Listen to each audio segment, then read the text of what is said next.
Happy August. We got NFL football, and of course, finally, we reached the Major League Baseball trade deadline. And yes, your Tampa Bay Rays were active, but not in the way that some people feared they might be, although many of the guys that people feared would be traded are now instead just injured. So it doesn't really help out.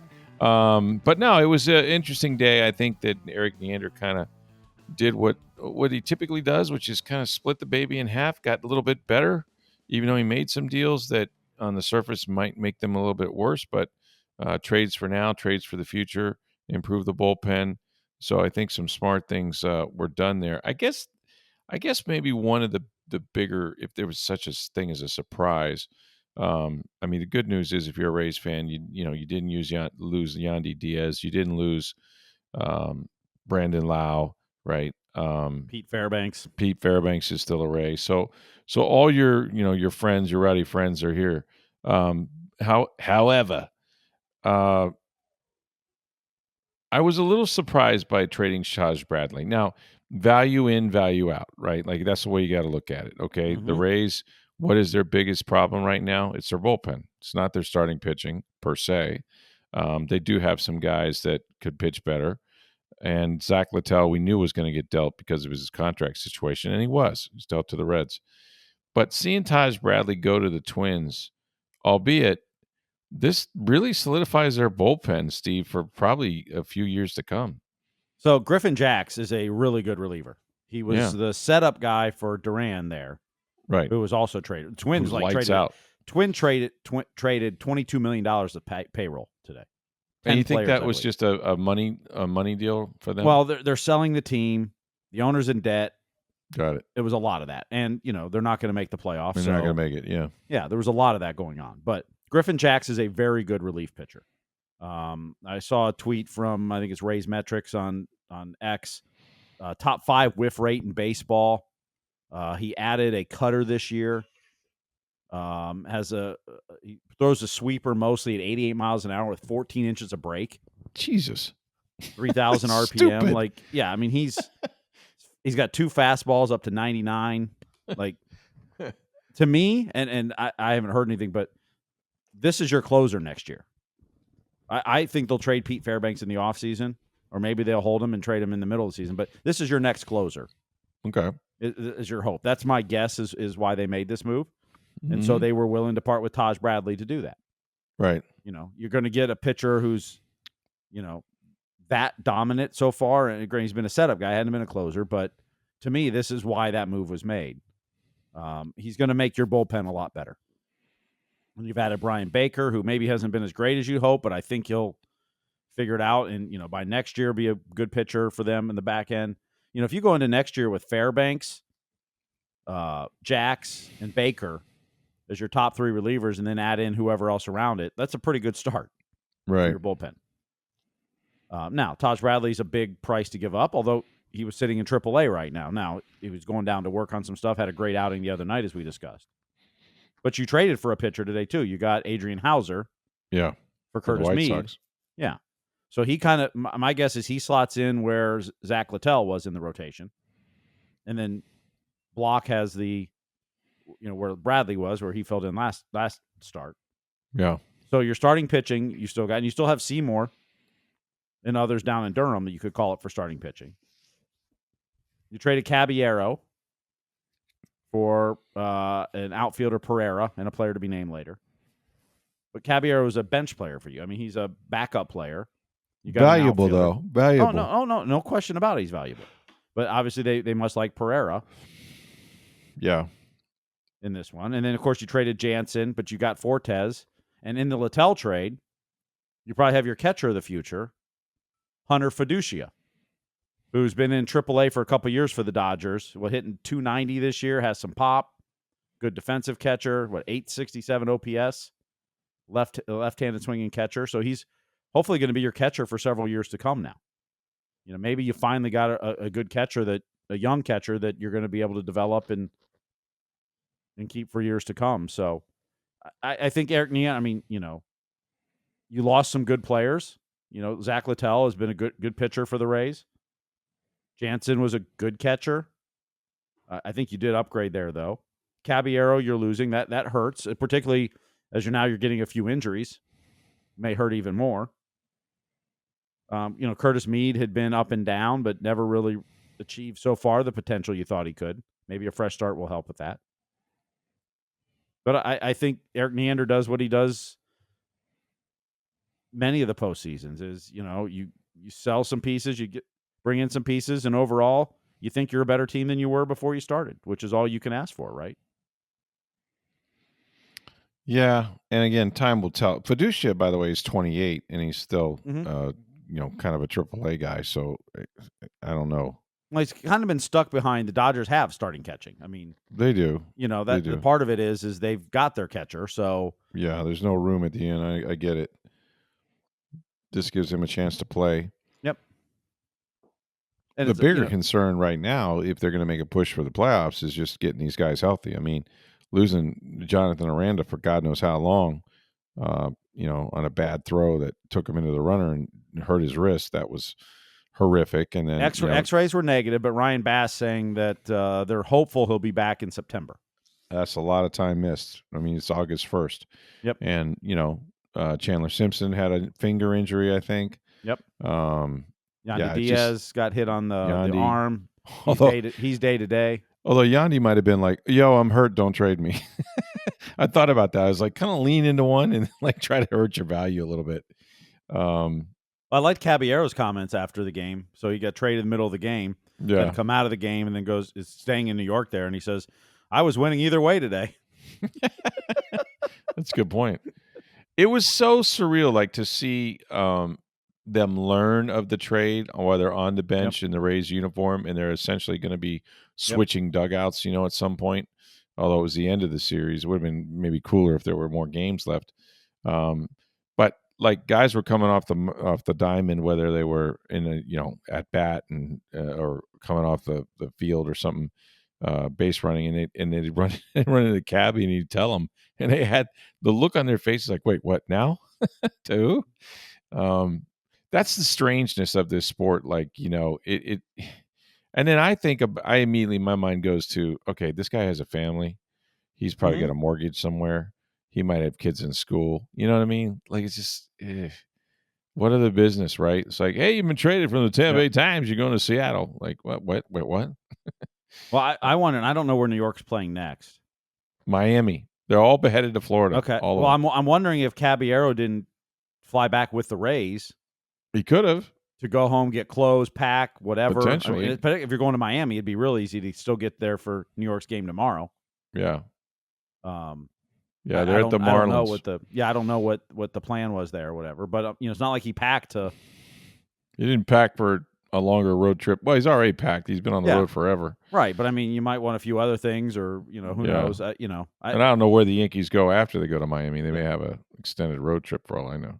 But yeah, it is always the hard part of this trade, and it's so easy to be like, get rid of this guy or trade this guy and this, but we've talked about it in hockey before, and where players sometimes take a while to get adjusted, and because their whole life just got turned upside down. Heck yeah, they may not be with their wife and kids for a little bit, or now they got to move, or it's incredibly disruptive.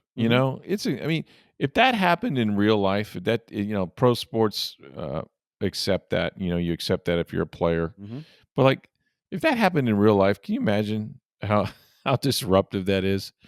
And again, they chose the profession. They understand that it's possible that's going to go down. But and once you're in the pros now, where the money is, you're paid well enough where you can handle that disruption. You can. What about the minor league guys that are traded? Oh yeah, they're not. It's hard. It's hard enough when you're getting moving up between AA and then back to AAA and back, and but then all of a sudden you trade organizations and you're not getting paid that much down there. Yeah, that's even harder. When your minor league guys are getting traded or moved around. Yeah, it's hard on the family. I remember talking to Tom Moore when I was doing his book, and he was talking about how his daughter moved almost every year of school. Just one place to the next, and he felt terribly guilty about it. He still did it. He always said, I always told them, you're one friend. He goes, your children, as unhappy as they are, they're one friend away from being okay. And I guess that's true. You go to a new place, you meet a friend, and you're there. Um, yeah, probably a tough couple of days for those Rays players. Probably some are relieved, probably some are not.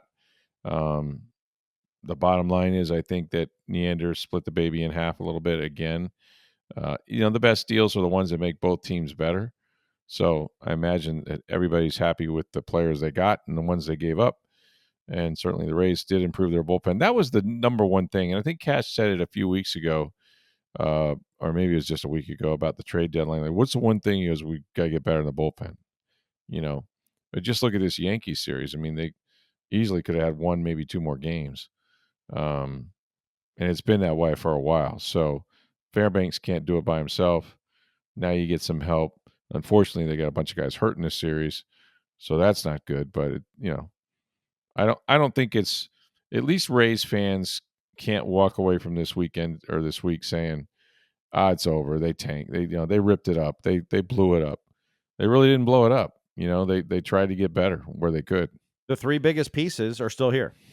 That's right. Lowe, That's right. Diaz, and Fairbanks.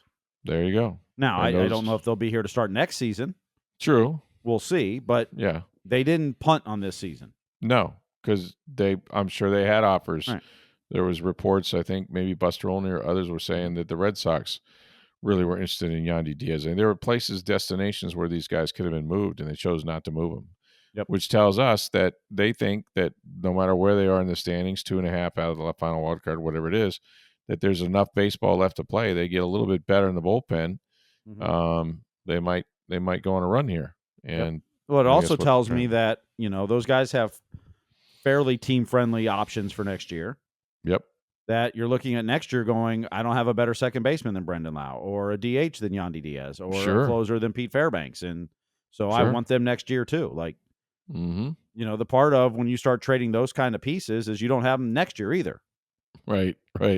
So then you still got to replace them. And so, you kind of like to see that, we knew that wasn't going to be a rebuild. They're not tearing it down, but they basically kept the man. I mean, when you're trading guys like, okay, Danny Jansen was a starter. When you're trading Curtis Mead and Danny Jansen, those are role players. Yeah, Caballero, he's a role player. That's not your front. Those aren't your front line guys. No. Bradley may have been the biggest surprise.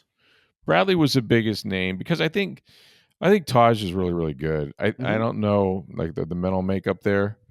But to me, if you're a coach or a manager, if you see a guy do it once, your job is to put him in a position to keep doing it consistently because you've seen it, it's there.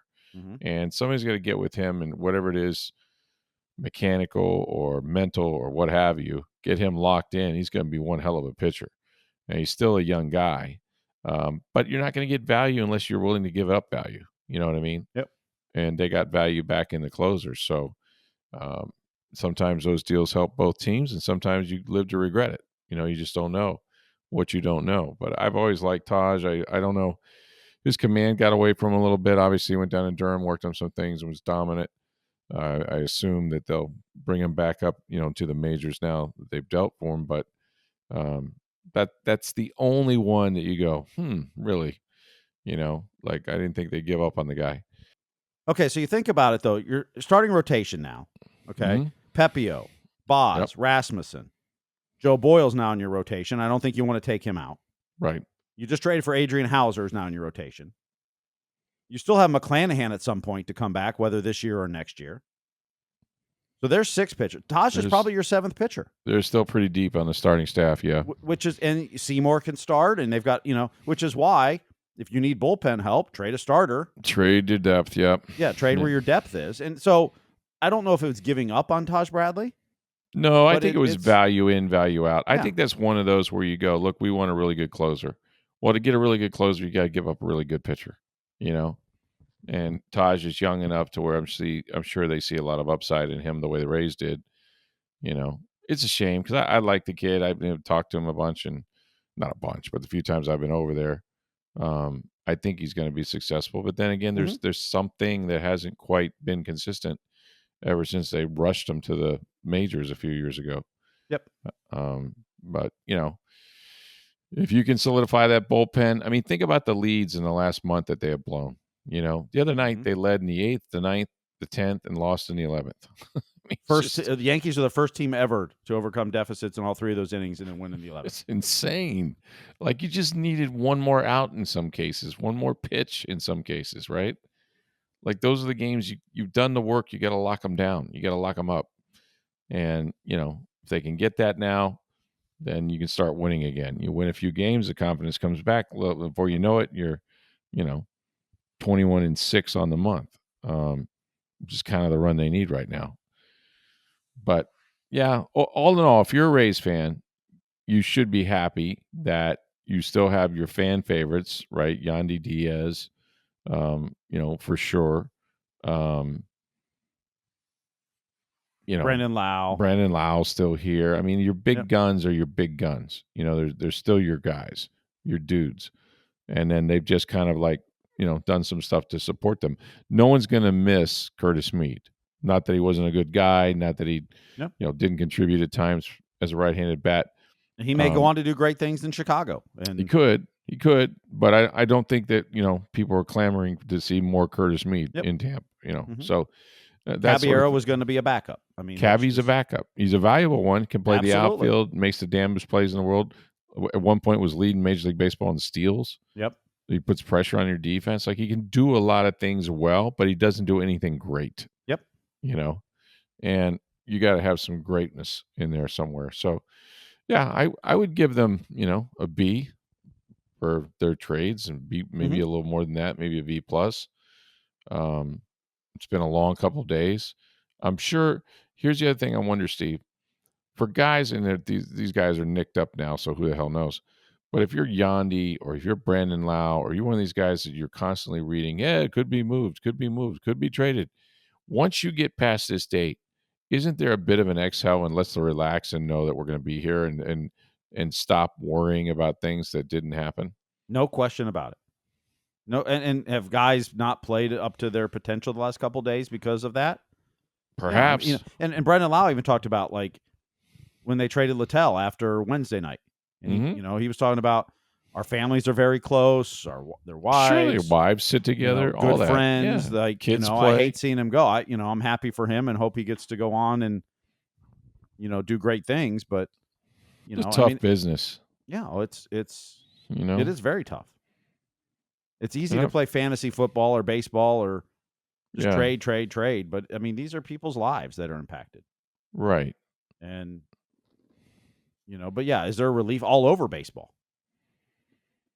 After the trade, or any sport. I mean, the NFL's the least amount because there's less trades in the NFL than anywhere else. But yeah, that trade deadline's always rough on teams. There's week 2, and every year it's even more and more. You're hearing this and this rumors, and this team's talking to this and this. You didn't used to always hear all that stuff. Right. Now all of it comes out, it seems like. Yeah, and I suppose a lot of that's from the agents, if it works anything like football. Yep. Although the teams can also want to drum up, interest in their guy by putting some smoke screens out. Oh, so-and-so's interested in him, and, may or may not be. Yep. But all in all, if you're a Rays fan, you should be happy that, your stars are still here. Your stars are your stars, that you got better in the bullpen, that you have enough depth in the starting pitching to overcome the loss of Bradley. And you're really not completely out of it, although, man, this road trip was a killer. And now they come home and they're going to play 3 against the Dodgers, and I'll be there tonight and, sweating my, what off, my tuchus. But and then they go on the road to the West Coast for 12. A long one, 12 games. I mean, 12 games. I mean, come on, And they're 2 games below 500. Yeah. I think you mentioned they may face Blake Snell. I think Saturday he's scheduled to pitch, I believe. Yeah, that'd be cool. Really cool. So, all in all, not a cataclysmic, nothing to jump up and down, scream, and yell around about. I think they handled this pretty well. I think they were waited for the deals to come to them. They didn't seem like they forced anything. They got value for what they gave up, and I think they're probably overall a better baseball team for it. That's the goal. So we'll see how they play. Like I said, I think there'll be some guys exhaling, sleeping better at night, and their wives and families will be too, because school's about to start. So not necessarily the time you want to pack your bags and go somewhere else. Anyway, we'll talk a little bit about the Bucks as well. But first, get on down to Breitling Boutique International Plaza Mall. You know that building. Go into the center of the mall. Second floor is where you're going to find the Breitling Boutique. Breitling Company's been in business now for over 170 years. They've been making Swiss watches, but they've been at International Plaza for 5 years. Like I said, go to the second floor. Go see our friends there. The customer service is second to none. You're going to look at the beautiful men's watches, the chronomats, the Navatimers, women's watches for your wife, your girlfriend. These are sports watches. They're beautiful. If your wife or girlfriend is on the go like mine, you know that they need to be durable as well. And while supplies last, and this is very important, they're celebrating the NFL's 104th year anniversary with 32 teams, 32 team watches. These are the chronomat watches with the team colors on the face and the logo inside. Go to TampaBay.com, check it out. You can see maybe a picture of the Bucks team watch, and you're going to want one. You're going to want one now. Breitling Boutique, International Plaza Mall. When you get there, let them know you heard about it right here on Sports Day Tampa Bay. So I was back at Bucks camp and walking on the sun. Oh my God, was it hot? It's so hot out there. But How hot was it? Well, it was so hot. I used to have these so hot jokes that I thought were pretty funny, but nobody else does. So the heck with it. The stars of this camp have sort of been the defensive backs, and we had a chance to talk to two of them. And really, interestingly enough, Jamel Dean and Zion McCallum are kind of in the same place contractually. I mean, Dean has another year left on his deal, but there's an out. You know, the Bucks can get out of it without much cap ramifications in 2026. So in essence, he's kind of playing for his future, as he has been for a while. And Zion's going to be a free agent. Like, those 4 years flew by. You know, this was a young kid. I can remember his first game out of Sam Houston State. He comes out in the preseason and he's looking around. He's, the eyes got big, and he kind of forgot his assignments, got turned around a few times. It was really too big for him in the beginning.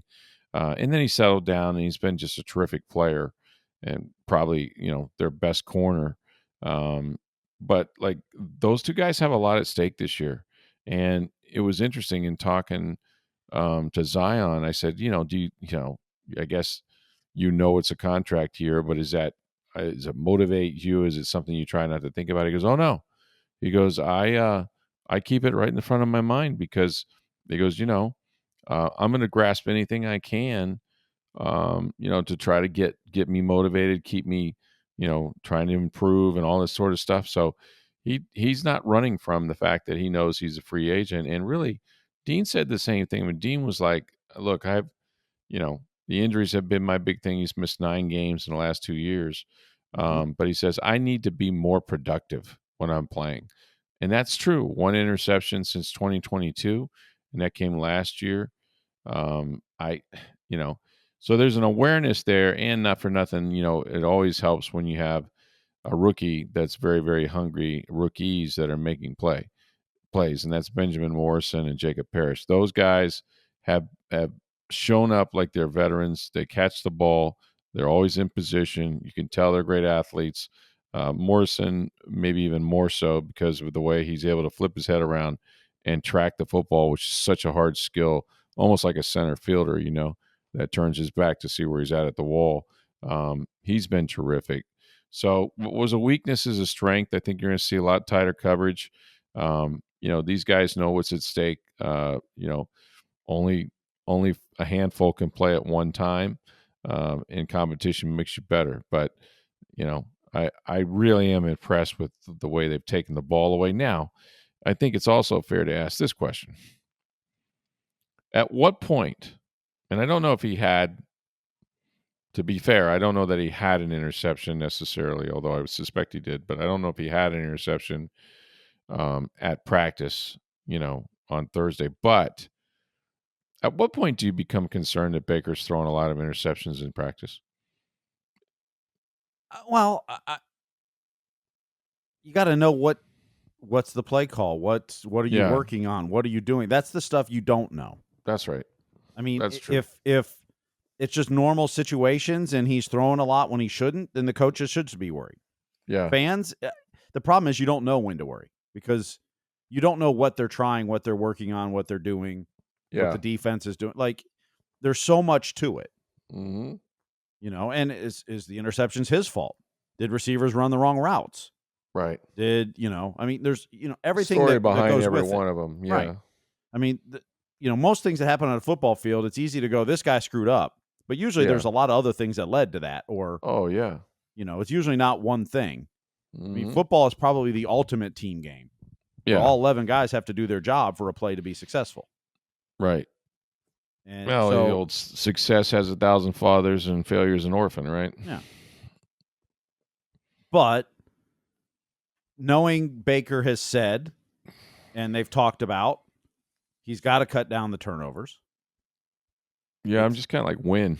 Right.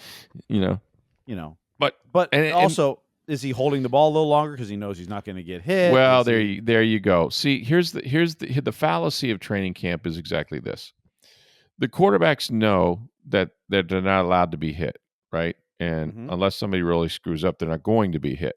So even with guys at their feet, they're not afraid to hold the ball too long, throw it too late, and have it intercepted because the play may have already going to be dead if they, in fact, they were allowed to tackle the quarterback. Yep. So if some guy comes off the edge and two-hand touches him and you realize the play's over, and then he throws one late in the flat and some guy picks it off, we're looking at it like, ooh, wow, great play by the DB. What a terrible throw by Baker. So the timing changes, the urgency changes, all of that.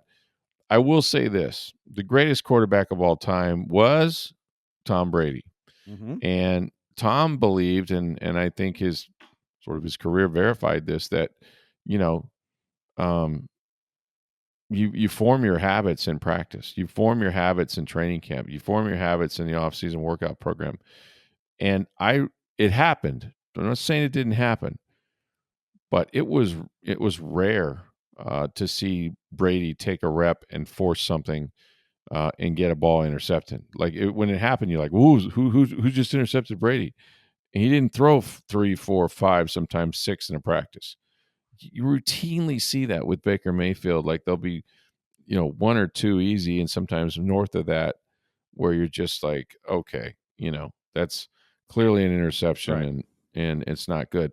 And it's only because he led the NFL in interceptions a year ago. Mm-hmm. If he was a middle of the road, like if he was as good on the yardage side and the completion percentage side, if he was that good, with interceptions, nobody would care. Right. But when you lead the league in something, you like to see an improvement. And yes. And that's what I don't necessarily see, even though the system is the same, play caller is different, but the players around him are also the same. But here's one difference between Brady and Baker in preseason. Mm-hmm. Tom obviously didn't want to throw picks, never did. That's been a mantra of his for his whole career. From the beginning, yeah. But also those plays when the guys are at your feet or pass rushing, Baker's not hanging in the pocket. No. He's going to be out of there. Yeah. But in preseason, he's going to hang in there, which means he's doing stuff he's not going to do in the regular season, whether that's in good practice, or bad. You mean, yeah. Yeah, in practice. Brady, on the other hand, if there's guys at his feet, he's throwing it because he was not going to get out of the pocket. No mobility, He was dirting it if he had to. Right. So he's practicing complete real game situations there where Baker's going to be a little more mobile. Now, you still don't want to see him throw the picks. No. But in his mind, is it how late can I throw? What is he working on? In his mind, sometimes the play is really over. You know what I mean? Like he knows the guy ran by him, touched him, and he's just like, let me just throw it over here to so and so. Yeah, you mentioned Brad Johnson at practice used to say all the time in training camp. Like, I want to see how late can I throw this ball? How tight of a window can I get this through? When do I find this out if I don't do it in practice? You don't want me doing it in the game. Yep. Then the stakes are too high. I got to know now what I can do. How fast this guy is, where he's going to sit down on the route. Like, you trust your guys. I'll say one other thing about quarterbacking, though. And you can talk about Baker Mayfield's interceptions and, whether he should throw them, shouldn't throw them, throws too many. He's not Tom Brady, all that. The other thing is, Kyle Trask, brother, you need a higher percentage of completions. You need to complete more balls. You just do. And that's been a thing with him for a while. But when I watch this guy practice, like Baker Mayfield hit 71 point something percent during the regular season when guys were scheming against him and rushing, big time players and Pro Bowlers and that and such. And Kyle will stand out there with no pressure that, can be allowed really. And he just misses too many me to you throws. Like, I think some days he struggles to hit 50%, and I just would like to see some improvement with him because you may need him. You may need him for a game. You may need him for 2 games. You don't know. But I'd like to see him make more throws, more higher volume of completions than what I see in practice because it's practice, man. What are we talking about? We're not talking about the game. And that also could be a possibility. I'm going to allow for this. Some players, including quarterbacks, or maybe even especially them, just click when they click. There's no rhyme or reason. They don't look good and they're gamers. When you see them in practice, they're not a good practice player. But the few times that Kyle's gone in games, it hadn't been too big for him. And some guys, you saw him at Florida, like the bigger the game, the better he played. When he went head to head with Alabama and Mac Jones, he was great. He was better than Mac Jones. So some guys might not look great in practice, but then you put them in a game and they can really do it. We just won't know until or unless Baker gets hurt. Well, let's hope we don't find out. Exactly. That's called job security when you're not exposed because, those backup jobs, one, you're either going to get exposed or you're going to expose the other team. Why do you think Brady never wanted to get hurt after he missed that season? He said never again because he was a guy that got his break because someone got hurt. That's right. And that's why Baker's going to hang on to it unless somebody, cheap shots him out of here. But we'd like to see a little better quarterback play. I'm not saying that, we talked about the receivers, and if they're making plays, that means somebody's throwing them the damn ball. But in terms of turnovers, interceptions, and the like, if you've led the league in them, you might want to kind of try to steer away from it, and it's not that noticeable. It's not like it's disruptive with practice and they're getting their butts kicked every single play because they're not. They're winning some battles. Just like see them, take care of the ball more. Just focus on that. Maybe that'll happen the last week. Maybe that'll happen against Tennessee when they come here to scrimmage, or when they go up to Pittsburgh next week and scrimmage up there. So we are really, really close to having some fun things to talk about, including games. Which is bizarre, and of course, speaking of good quarterback play, is there a quarterback controversy in L.A.? Could Trey Lance unseat Justin Herbert? He's looking like a Hall of Famer here in the Hall of Fame game.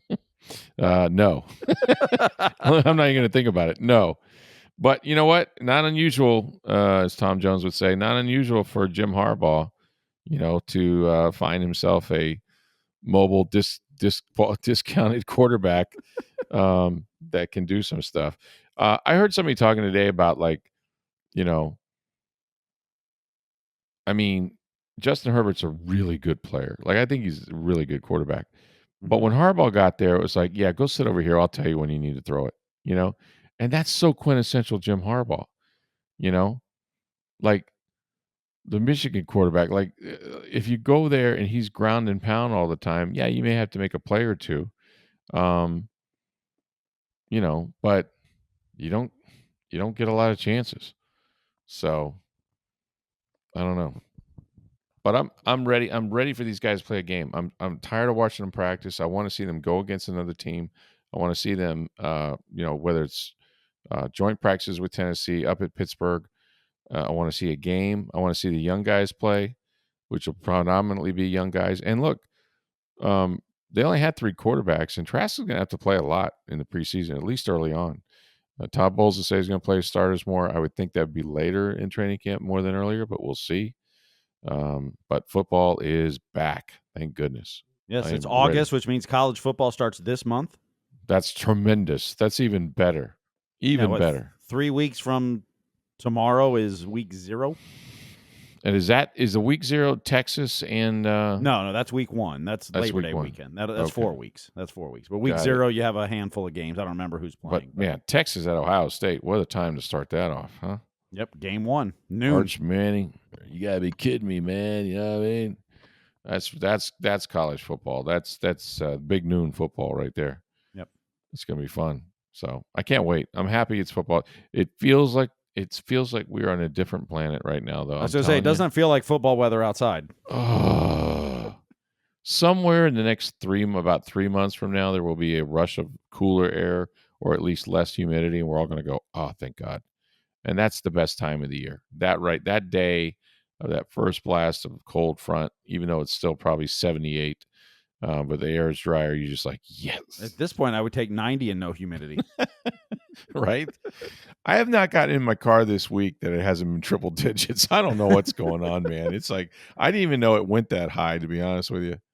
You know, I mean, you could lock somebody in a car and they'd be dead in 10 seconds. It's just so hot.